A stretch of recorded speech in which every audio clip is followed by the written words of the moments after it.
Price action trading పై అశోక్ దేవనం ప్రియ conduct చేసే webinar కోసం ఈ నెంబర్ కి కాల్ చేయండి. నమస్తే, వెల్కమ్ టు సుమన్ టీవీ. నేను విష్ణు. ప్రస్తుతంతో పాటు ప్రముఖ స్టాక్ మార్కెట్ అనలిస్ట్ వెంకట్ మేక గారు ఉన్నారు. వారితో మాట్లాడదాం. సార్ నమస్తే. సార్ వెంకట్ గారు. నమస్తే అండి. సార్ వెంకట్ గారు, చాలామంది స్టాక్ మార్కెట్లో పార్టిసిపేట్ చేయాలి, మార్కెట్ నుంచి మంచి రిటర్న్స్ తీసుకోవాలి అనుకుంటుంటారు. కానీ వాళ్ళకున్నటువంటి ఆ సమయాన్ని ఎక్కువ మొత్తంలో మార్కెట్లో స్పెండ్ చేయలేరు. చాలామంది ఉద్యోగాలు చేసేవాళ్ళు ఉదయం 9 నుంచి సాయంత్రం 5 వరకు, లేదంటే పొద్దున 10 నుంచి సాయంత్రం 6-7 వరకు వాళ్ళు ఉద్యోగాల్లో బిజీగా ఉంటారు.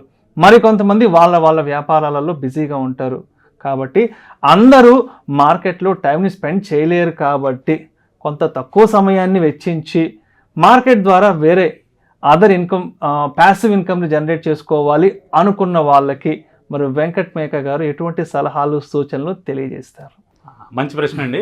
చాలా మంది కూడా మార్కెట్లో ప్యాసివ్ ఇన్కమ్ కోసం ఎంటర్ అయ్యే వాళ్ళు ఎక్కువ ఉన్నారు. ఇవాళ రోజున చూస్తూ ఉంటే జాబులు ఎంత హెక్టిక్గా ఉన్నాయో అందరికీ తెలిసిందే. సో ఆ టైంలో మార్కెట్లో వాళ్ళు పార్టిసిపేట్ చేయాలి అంటే చాలా కష్టం. అలాగే బిజినెస్ మ్యాన్కి ఏ టైంలో బిజీగా ఉంటారో, ఏ టైంలో ఫ్రీగా ఉంటారో కూడా తెలియదు. సో కంటిన్యూస్గా మార్కెట్లో కూర్చుని ఇన్కమ్ జనరేట్ చేయాలన్నా కూడా వాళ్ళకి ఇబ్బందికరమైన విషయమే.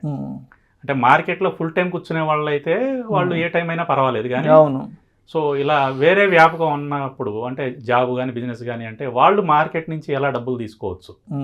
సో మార్కెట్ అందరికీ సహకరిస్తుందండి. మార్కెట్ అందరికీ డబ్బులు ఇస్తుంది. మనం కనుక డిసిప్లైన్తో కనుక చేస్తే మార్కెట్ అందరికీ డబ్బులు ఇస్తుంది. సో ఎవరైతే ప్యాసివ్ ఇన్కమ్ కోసం మార్కెట్లో ఎంటర్ అవుదాం అనుకుంటున్నారో వాళ్ళందరికీ నేను ఇచ్చే సలహా ఏంటి అంటే, ఈక్విటీ మార్కెట్లోకి ఎంటర్ అవ్వండి. అంటే స్టాక్స్లోకి ఎంటర్ అవ్వండి. స్టాక్స్లోకి ఎంటర్ అయినప్పుడు ఏంటి అంటే, ఇది కంపారిటివ్ F&O సెగ్మెంట్, ఇది సేఫెస్ట్ జోన్ అండి స్టాక్స్లో ఎంటర్ అవ్వటం అంటే. స్టాక్స్లో ఎంటర్ అవ్వటం అంటే మీరు ఏం చేస్తున్నారు, ఇంకో కంపెనీ అంటే ఇంకో బిజినెస్లో మీరు వాటాని కొంటున్నారు. వాస్తవంగా జరిగేది అది.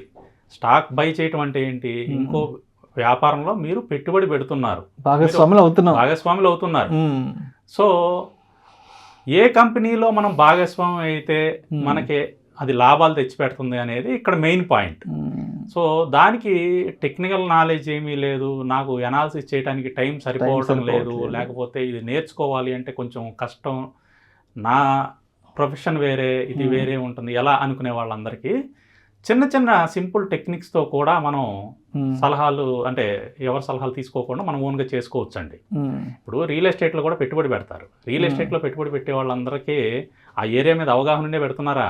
లేదు కదా. ల్యాండ్ గురించి తెలియదు, అక్కడ ఏం జరుగుతుందో తెలియదు, అయినా కూడా పెట్టుబడులు పెడుతున్నారు చాలా. సో పెరుగుతుంది. అలాగే ఇక్కడ అంటే చిన్న పాయింట్లు 4-5 తెలిస్తే దాన్ని బేస్ చేసుకుని పెడుతున్నారు. అలాగే ఇక్కడ కూడా ఏంటంటే, మనం స్టాక్స్లో పెట్టుబడి పెట్టడానికి ఒక సింపుల్ టెక్నిక్ చెప్తానండి. ఇక్కడ దీంట్లో మనకి ప్రతిరోజు కూడా మార్కెట్లో మనకి స్టాక్స్ ట్రేడ్ అయ్యేవి కొంత వాల్యూమ్ జరుగుతూ ఉంటుంది. అది 10 లక్షలు అవ్వచ్చు, 10 కోట్లు అవ్వచ్చు, కొంత ప్రతి స్టాక్లోనూ కొంత వాల్యూమ్ జరుగుతూ ఉంటుంది. ఆ జరిగే వాల్యూము 2 రకాలుగా డివైడ్ అయ్యి ఉంటుందండి. ఒకటి వచ్చేసి ట్రేడింగ్ వాల్యూమ్ అంటారు, రెండోది వచ్చేసి డెలివరీ వాల్యూమ్ అంటారు. ట్రేడింగ్ వాల్యూమ్ అంటేనేమో వాళ్ళు ఈరోజు ఉదయం కొనుక్కొని సాయంత్రం లోపల మళ్ళీ దాన్ని అమ్మేసుకుంటారు, దాన్ని ట్రేడింగ్ అంటాం. సో ఆ వాల్యూమ్ అనేది సెపరేట్. రెండోది వచ్చేసి డెలివరీ వాల్యూమ్. డెలివరీ వాల్యూమ్ అంటే వాళ్ళు ఈరోజు కొనుక్కుంటే దాన్ని వాళ్ళు డీమ్యాట్ అకౌంట్లో హోల్డ్ చేసుకుంటారు, ఉంచుకుంటారు అనమాట. ఆ స్టాక్ని డెలివరీ తీసేసుకున్నారు పొజిషన్. సో అంటే దాంట్లో భాగస్వామ్యం తీసేసుకున్నారు కంపెనీలో.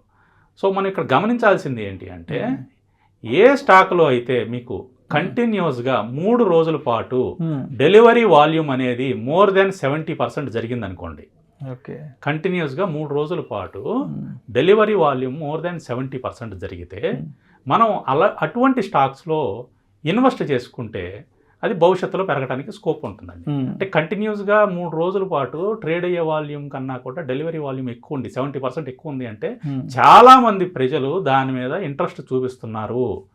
డెలివరీ ఎందుకు తీసుకుంటామండి మనం, ఆ కంపెనీ పెరుగుతుందనే ఉద్దేశంతోనే డెలివరీ తీసుకుంటాం. అలా కంటిన్యూస్గా 3 రోజుల పాటు 70% కన్నా ఎక్కువ మంది దాన్ని డెలివరీ వైపే మొగ్గు చూపుతున్నారు అంటే దాని అర్థం ఏంటి, ఆ కంపెనీ భవిష్యత్తులో పెరుగుతుందనే ఉద్దేశంతోనే తీసుకుంటారు. సో ఇలాంటి చిన్న విషయాలను మనం గమనించుకుని మనం ఇన్వెస్ట్మెంట్ కనుక చేసుకుంటే ప్యాసివ్ ఇన్కమ్ కింద చాలా బాగా పనిచేస్తుందండి. సో ఇది ఎక్కడ చూడాలి అనేది మళ్ళీ కొంతమందికి డౌట్ ఉంటుంది, ఎలా తెలుసుకోవాలి అని. సో దీనికి కూడా మనకి సింపుల్ టెక్నిక్ అండి, ఏం లేదు, మనకి ఎన్ఎస్సి ఇండియా వెబ్సైట్ ఉంటుంది. ఆ ఎన్ఎస్సి ఇండియా వెబ్సైట్లో మీకు అందుకనే స్క్రీన్ కూడా చూపిస్తున్నాను. ఆ స్క్రీన్లో ఇక్కడ నేను యారో మార్కులు కూడా పెట్టాను. సో దాన్ని బేస్ చేసుకుని మీరు ఆ ఫైల్స్ని డౌన్లోడ్ చేసుకుంటే ఆ ఫైల్స్లో మీకు కనిపిస్తుందండి. ఎన్ఎస్ ఇండియా వెబ్సైట్లోకి వెళ్ళి డైలీ మార్కెట్ రిపోర్ట్స్ని డౌన్లోడ్ చేసుకోండి, క్లిక్ చేయండి. డైలీ మార్కెట్ రిపోర్ట్స్ని క్లిక్ చేసుకుంటే దాంట్లో డెలివరీ సంబంధించిన ఫైల్ ఉంటుంది. నేను ఇక్కడ యారో మార్కెట్ చూపించాను కదా, సో అది క్లిక్ చేసుకుని అది ఓపెన్ చేస్తే మీకు ఎక్సెల్ ఫైల్లో ఓపెన్ అవుతుంది. సో దాంట్లో మీకు ఏ స్టాకు ఈరోజు ఎంత డెలివరీ జరిగింది అనేది వచ్చేస్తుంది అనమాట. సో దాంట్లో మీరు ఈ స్టాక్స్ అన్ని చూసుకున్న తర్వాత దాన్ని ఫిల్టరింగ్ చేసుకుంటే కొద్దిగా ఎక్సెల్ నాలెడ్జ్ ఉంటే ఇంకా ఈజీ అవుతుంది. లేకపోయినా కూడా ఈజీ, వాళ్ళు యూట్యూబ్లో ఎక్సెల్ ఎలా వాడాలో చెప్పేస్తున్నారు. సో దాంట్లో మీరు సార్ట్అవుట్ చేసుకుంటే ఏ కంపెనీ మీకు 70% కన్నా ఎక్కువ డెలివరీ అయింది అని ఈరోజు వచ్చేసింది. మీరు ఏం చేస్తారు, 70 కన్నా ఎబో ఉన్న కంపెనీస్ అన్నిటిని కూడా పక్కన రాసుకోండి, పేపర్ మీద రాసుకోండి. రేపు కూడా అదే చేయండి, ఎల్లుండి కూడా అదే చేయండి, 3 రోజులు అట్లా చేయండి. 3 రోజుల్లో మీకు కామన్గా ఒకటే కంపెనీ వచ్చింది అనుకోండి, మోర్ దాన్ 70%. సో 4వ రోజు ఏం చేస్తారు అంటే ఈ 3 రోజులు ఏదైతే company more than 70% delivery volume వచ్చిందో 4వ రోజు ఈ 3 రోజులు వచ్చిన హై ఏదైతే ఉంటుందో హై వాల్యూ, ఆ హై వాల్యూ పైన దాన్ని బై చేయండి. ఆ హై బ్రేక్ అయిన తర్వాత బై చేయాలి. మనం బై చేస్తే మనం దీన్ని పొజిషనల్ స్వింగ్ హోల్డింగ్ అంటారు. దీన్ని బై చేసిన తర్వాత మీరు మీ కంఫర్టబుల్ టార్గెట్ వరకు వెయిట్ చేయండి. కొంతమంది 5% వస్తే చాలనుకుంటారు, కొంతమంది 10% వస్తే చాలనుకుంటారు, కొంతమంది 20% వస్తే చాలనుకుంటారు. మీ కంఫర్టబుల్గా మీరు ఎక్కడ ఎంత పర్సంటేజ్ కావాలనుకుంటే అక్కడ వరకు వచ్చే వరకు వెయిట్ చేయండి. సో ఇలాంటివి సాధారణంగా మంచి రిటర్న్సే ఇస్తాయండి.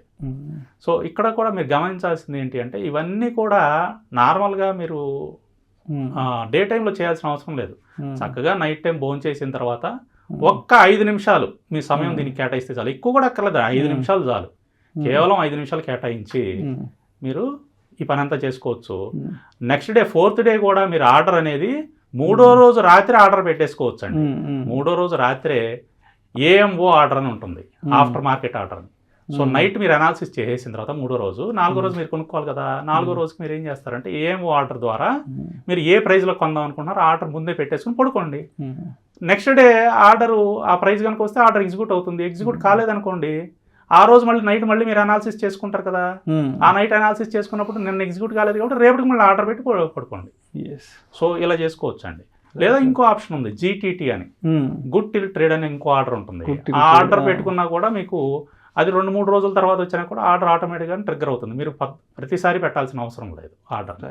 సో ఈ విధంగా మీకు కేవలం రోజులో ఒక 5 నిమిషాల సమయం కేటాయించి, అది కూడా మీకు కంఫర్టబుల్ ఉన్న టైంలో, నైట్ టైం భోజనం చేసిన తర్వాత ఒక 5 నిమిషాలు అలా ఆ టైం కేటాయించి క్వాలిటీ స్టాక్స్ని లేదా స్వింగ్ ట్రేడింగ్ కోసం ఉపయోగించే స్టాక్స్ని ఈ విధంగా మనం ఫైండ్ అవుట్ చేసుకోవచ్చు అండి.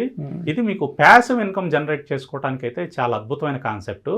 దీనికి మనకి ఏ టెక్నికల్ నాలెడ్జ్ మనం ఎక్కడ వాడలేదు, చాలా సింపుల్ టెక్నిక్తో మనం చేస్తున్నాం అనమాట.